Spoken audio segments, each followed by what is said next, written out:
Amid U.S. pressure, Putin issued direct threats to Trump. Russia is developing its nuclear potential.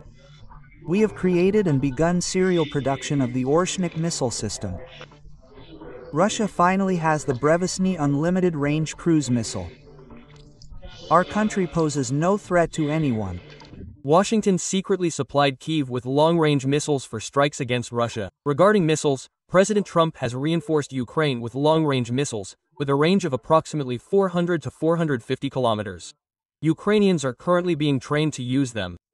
Tensions between the Kremlin and the White House are rapidly escalating. Carthage must be destroyed. I hope they don't embarrass themselves. We'll discuss this further, but first, I ask you to like and subscribe to the channel, because we always have interesting content here. Let's go! The development of the Burevesnik nuclear-powered cruise missile and the Poseidon naval drone is of historic significance for the entire 21st century, Putin stated. The Burevesnik missile system has a longer range than any other missile system in the world. The Poseidon missile system is significantly faster than all modern surface and submarine vessels. Russia has also begun serial production of the Oresh medium-range ballistic missile. The Sarmat strategic missile system will begin combat testing this year. Russia will continue to develop its nuclear potential, the head of state has made clear. Amid growing pressure from the United States, Putin gathered his minions in the Kremlin to try to raise the stakes again and announce Russia's military plans for the coming decades. During the 10-minute public portion of his address, the Moscow president said all sorts of things. He even planned to conquer the moon and Mars. He declared that its counterpart, the Sarmat, Burevesnik, Orshnik, and Poseidon, will, allegedly, determine the military path for all countries of the world until the end of this century. He has already said that the Orshnik missile system is in serial production and that he is building up his nuclear forces. And after all this wonderful, peace-loving list, he said, please note, Russia poses no threat to anyone. Basically, I've summarized Putin's main points for you. I suggest you listen to them. The Burevesnik and the Poseidon unmanned underwater vehicle.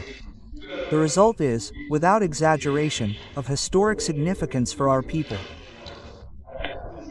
It will ensure security and strategic parity for the next decade, and one could safely say, for the entire 21st century. In terms of range, the Burevesnik, as we know, surpassed all known missile systems. I believe foreign specialists were able to verify this, as a NATO reconnaissance ship was constantly present in the area during the Burevesnik tests on October 21st. We did not interfere with its operations.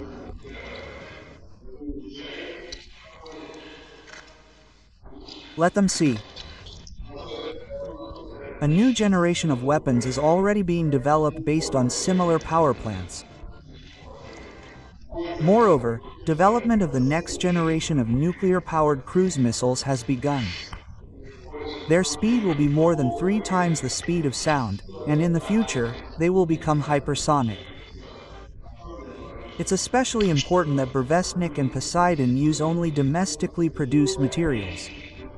A veritable treasure trove of new materials has been created. Their use will enable us to achieve breakthroughs not only in the defense industry but also in many civilian sectors, including the creation of power plants for the Arctic zone, the exploration of deep and near space, and a prospective lunar station. Russia, like all other nuclear powers, is developing its nuclear potential, developing its strategic potential. Everything we're discussing now is long-promised work. We've developed and deployed the Orshnik medium-range missile system and have begun serial production. This year, we'll deploy the Sarmat heavy intercontinental ballistic missile system into combat testing, and next year, into combat duty.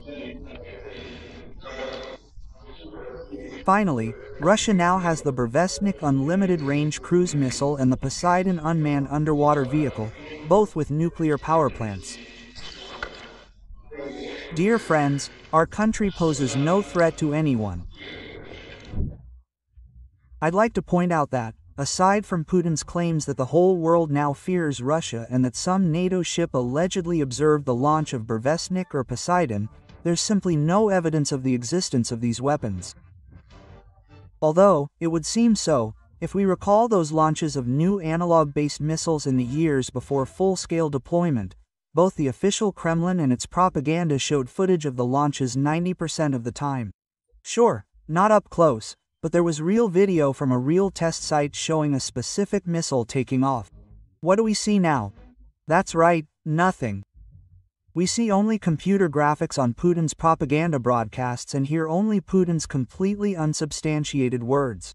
Regarding the Sarmat missile, he's been promising for at least 5 years now that it will be on combat alert any minute now. And nothing. While the Tu-95 was preparing for takeoff at Ukrainka airfield in the Amur region, many people noticed. The missiles the technicians had removed were camouflaged with fabric. This was a test of a new weapon, which the president had hinted at during his press conference following his visit to Tajikistan. The low-flying Burevestnik, Petrel, skirts the terrain, crossing oceans and continents.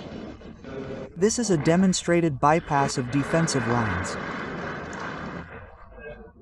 Since its range is unlimited, it can maneuver for as long as desired. As you can imagine, no one else in the world has anything like this yet. Something covered in fabric. Computer graphics instead of real launch footage. And, of course, a complete lack of reports of any traces of the launched Burevestnik or Poseidon. That's all that lies behind Putin's threats, at least for now. Nothing but bluff. We all understand perfectly well that the main target of these statements is now in Washington. That's why the Kremlin's official website published this part of Putin's speech late in the evening, so that the US would see it as early as possible, that is, during the day. And, you know, they did see it, heard it, and decided to play their card. As I said in previous reports, although US President Donald Trump publicly announced that he would not supply Tomahawk missiles to Ukraine for the time being, that doesn't mean Kyiv won't receive other long-range missiles from the US in the near future. And that's exactly what happened. After hearing Putin's fairy tales about new analogs, American General Jack Keane, one of the US president's advisors, went on Fox News and said, "Putin is bluffing. He's not doing well on the front lines, he's not doing well in this war, basically." Quote, and yes, Russia is flirting with its wonder weapons. Trump sees it. Therefore, I think it's safe to say that Kyiv has received missiles with a range of up to 450 kilometers from the US. And right now, Ukrainians are undergoing rapid training in the use of these weapons. Well, so that there are, of course, more airstrikes on military targets in Russia. Russia claims every day that it's winning the war, but it's not. I laid out all this in detail in an article for the New York Post last week, including the facts and their true meaning. In 2025, Russia has been losing an average of over 1,000 people per day, and the total territory they've captured amounts to only 0.6% of that year. Over the past 2 years, all Russian attempts to launch an offensive and occupy all of southern Ukraine have failed miserably. Despite Russia's claims of daily success, they've gained only 1% of their territory during that time.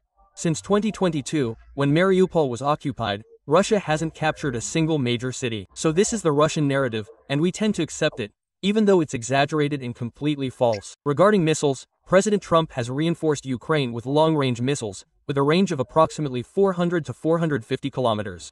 Ukrainians are currently being trained to use them. Trump is also adding air defense systems and Patriot batteries to Ukraine, which are desperately needed to protect civilians. After all, Putin has long since taken the war to a new level by attacking civilians. I don't think the Tomahawk missile issue is completely resolved. We have enough missiles in our arsenal to provide Ukraine with a limited number to hit specific targets. For example, the Iranian drone production center in Palabuga, which is beyond the reach of all Ukrainian and allied systems, as well as the bases from which the bombers depart, killing people every day. These drones and planes that drop glide bombs are the main weapon used to destroy the Ukrainian people and their energy infrastructure. Ukraine needs long-range missiles to hit these bases. It's primarily a matter of protecting the population, not attacking it. So, yes, I believe the Tomahawk issue isn't closed yet. It's called a well-played card. While Putin was throwing a tantrum about the Tomahawks, which everyone was talking about publicly, Washington simply went and secretly gave Ukraine long-range weapons for strikes, including against the Labuga Marshal's factory, as well as other airfields from which planes take off to shell peaceful Ukrainian cities. Take it and sign for it, so to speak.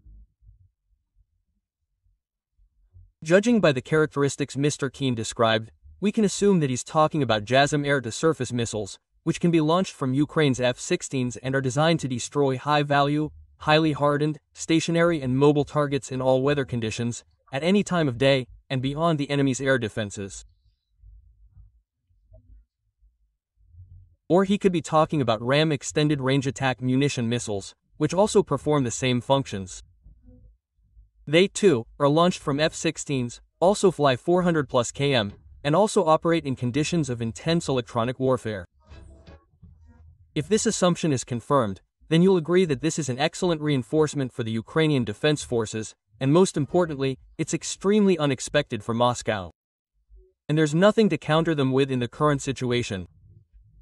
That's why we're hearing Putin's propagandists on Russian federal television channels are literally in shock. They clearly weren't prepared for this turn of events. Just today, just a daytime broadcast with Skobiev. This guy came on after a long break, called a Putin official, and he started spouting nonsense about how it turns out it's not Putin who's hysterical about what's happening, but Trump. After all, it's precisely because the US president is panicking that Washington, they say, launched the nuclear exercise. The United States has been demonstrating aggression in recent days. Today, they're testing an intercontinental missile, talking about nuclear tests, and preparing aggression against Venezuela and Nigeria. Behind this outward aggression, there's actually confusion. You know, like some dogs, when they're scared or confused, they start barking, baring their teeth, and raising their fur. It's not aggression, really, it's fear that lurks within. Russia has tested cutting-edge weapons. This is a new class of weapons, which, as our president rightly said, will predetermine all weapons development in the 21st century. Moreover, the Burevestnik missile seems to preemptively dismantle the Golden Dome that Trump intends to build, because there are no air defense systems capable of shooting down a Burevestnik. How does Trump respond to this?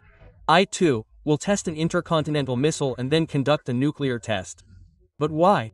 Does anyone in the world doubt that the United States of America has nuclear weapons? It's an obvious fact that they have intercontinental missiles. Everyone knows that too. These tests don't add anything new. It seems to have only one effect, a psychotherapeutic effect on the Trump administration itself and on the portion of the US population that supports him. The same goes for the aggression against Venezuela and potential aggression against Nigeria. One gets the feeling that, having received rebuff from the big guys, he's trying to deal with the little guys to show, no, I'm still tough, look, I can solve everything over there, and so on and so forth. The rebuff is obvious because they couldn't force Russia to abandon the goal of a special military operation. So, in order to somehow demonstrate that no, I'm still powerful, I can still lay claim to the role of hegemon. So, aggression against those who are obviously weaker than the United States of America. All this is happening against the backdrop of the entire world witnessing a deepening crisis, a split in American civilization. But this weirdo forgets one important thing to tell his television viewers. It wasn't Trump who launched the nuclear exercise after Putin's nonsense. It was Putin, in a panic, who started threatening non-existent missiles and conducting exercises of his nuclear triad after Trump canceled a meeting with the Moscow president in Budapest and then announced the possibility of transferring Tomahawk missiles to Ukraine. So, who's really hysterical? That's a rhetorical question. I'm just curious how they'll extricate themselves from this. Okay, so they've passed off an old intercontinental ballistic missile as a new invention. But what will they do with these Poseidon and Burevestnik missiles, which they've hyped up to the point of practically capturing the moon with them? Unless these so-called weapons end up in the Russian robots, the Armata tank, the Sarmat missile, and the Shega laser weapon. Well, I don't see any other option, and so, it would seem, well, it's a bluff, but sooner or later it will have to be revealed, really. But Putin continues to sit at the poker table with the deuce of clubs and the 5 of diamonds, while Trump sits in front of him with a royal flush. Moscow has dug in its heels and is pulling its obviously losing strap. And instead of, well, tucking its tail between its legs and bowing to the powers that be, they say, no, we don't need this Trump. And so on, as the text goes. Carthage must be destroyed. Even if they don't disgrace themselves, as of today, neither the first nor the second condition for organizing this meeting has been met.